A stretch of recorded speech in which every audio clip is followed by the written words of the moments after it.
Koltukları da temizle oğlum. Koltukları da temizle.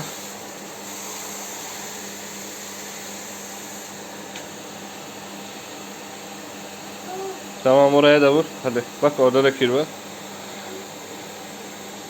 Tamam, oraya vur. Hadi.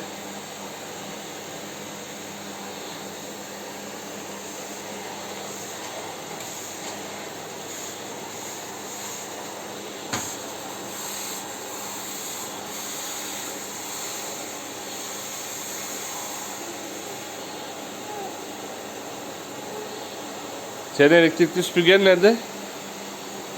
Getir onu. Kendi süpürgeni getir.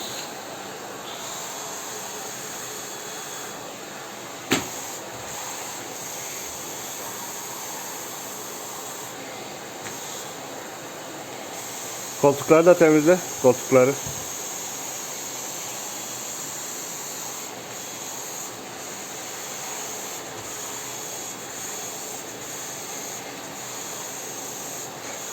Koltukları. Çınar.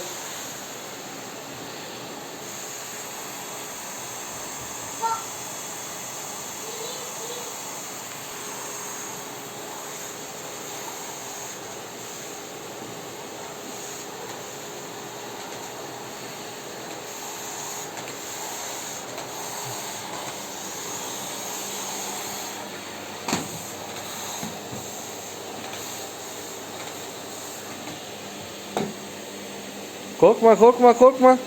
Korkma. Gel. Korkma, gel. Gel buraya.